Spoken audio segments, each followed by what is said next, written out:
Hey, it's me. Welcome to my channel and welcome to my video.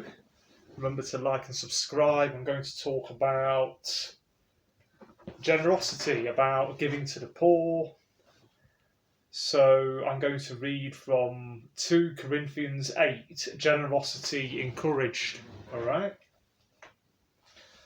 And as usual, I'm going to be reading through it, and then if I can add anything else that's useful, I'm going to add something, but I might not, I don't know. I might just add things as I read through. But I'm going to be reading from 2 Corinthians 8, generosity encouraged, all the way to 8 to 10 here, verse 10. Anyway. And now, brothers, we want you to know about the grace that God has given the Macedonian churches. Out of the most severe trial, their overflowing joy and their extreme poverty welled up in generosity. For I testify that they gave as much as they were able, and even beyond their ability. Entirely on their own, they urgently pleaded with us for the privilege of sharing in this service to the saints. And they did not do as we expected, but they gave themselves first to the Lord, and then to us in keeping with God's will. So we urged Titus, since he had made earlier... So we urged Titus, since he had earlier made a beginning, to bring also to completion this act of grace on your part. But just as you excel in everything, in faith, in speech, in knowledge, in complete earnestness, and in your love for us, see that you also excel in this grace of giving, which is what this passage is all about, giving to those who are in need. I'm not commanding you, but I want to test the sincerity of your love by comparing it with the earnestness of others. For you know the grace of our Lord Jesus Christ, that though he was rich, yet for your sakes he became poor, so that you, through his poverty, might become rich. And I'm going to end it there, okay? And I'm going to read the passage from the start, and if I can add any of my own input to it, I will. So again, we're on 2 Corinthians 8, generosity encouraged. And now, brothers, we want you to know about the grace that God has given of the Macedonian churches. So that just goes to show you that God gives his grace to the churches that do a proper job. Now, there's a lot of false churches in this world.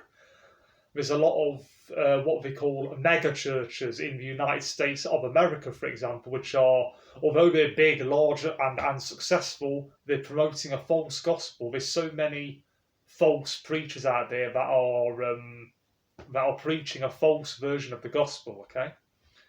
But God gives grace to the churches, and obviously these Macedonian churches must have been doing a good job because God had approved of them. And then it goes on to say, out of the most severe trial, their overflowing joy and their extreme poverty welled up in rich generosity. So that's quite self-explanatory. For I testify that they gave as much as they were able and even beyond their ability. And that's the attitude we should have as Christians, especially if we're blessed enough to be well off. If we're well off and rich, whether it's because of our own hard work, or because we've inherited land, property, money, perhaps we've inherited a business from our parents, and if we are able to do so, then we should give. In other words, we should give to our family members first who are in need. There's a reason why people say charity begins at home, and that's very, very true, because if we can't look after our own friends and family, how can we even begin to think about looking after other people? Yeah. I give to several different charities myself, but I'm not going to talk about that too much because I don't want to seem like I'm boasting or anything, and I'm not going to say which ones they are, but I do. Anyway, entirely on their own, they urgently pleaded with us for the privilege of sharing in this service to the saints, and they did not do as we expected, but they gave themselves first to the Lord and then to us in keeping with God's will. So we urged Titus, since he had earlier made a beginning, to bring also to completion this act of grace on your part. But just as you excel in everything, in faith, in speech, in knowledge, in complete earnestness, and in your love for us, see that you also excel in this grace of giving. So this goes to show you how important it is as Christians to give. to give alms to the poor, in other words, and there's too many Christians that simply are not giving enough, and it's very, very important in God's sight, and it's something that we should not lose sight of. I'm not commanding you, as if to say, no one can be forced to give to the poor. We should only give to the poor if we wish to. But I want to test the sincerity of your love by comparing it with the earnestness of others. For you know that the grace of our Lord Jesus Christ, that though he was rich, yet for your sakes he became poor, so that you through his poverty might become rich. Don't forget that Jesus Christ did not dress in the best clothes. He didn't live the life of a rich man. In fact, there were times when he was poverty-stricken when he was on this earth. He wasn't a show-off. He wasn't greedy. He wasn't stingy. He wasn't tight with money. He only used the money that he needed. Obviously, he earned money as a carpenter. And then when he hit the age of 30, he started his ministry.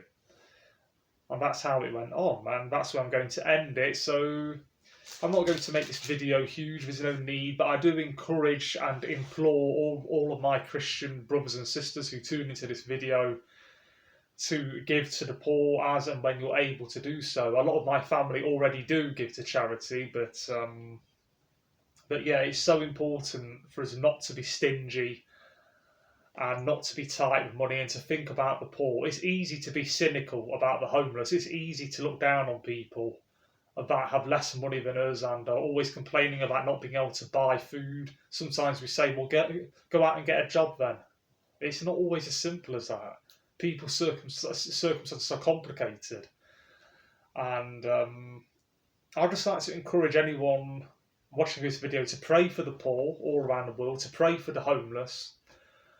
And if you do know anyone who's homeless, or next time you see a homeless person, then give a sandwich to them, or give them some money. Don't just walk past the people on the streets who are in need, because there's a lot of down and out people in this world for all different reasons, and we need to be good to them. We need to show the grace and love of our Lord Jesus Christ. We're supposed to be ambassadors of Christ on this earth. What's the use of having knowledge? What's the point of knowing the difference between right from wrong if we don't do it? In other words, we can talk the talk, but are we walking the walk? Okay. And remember to like and subscribe, and I'll see you on the next one. Bye bye, and take care.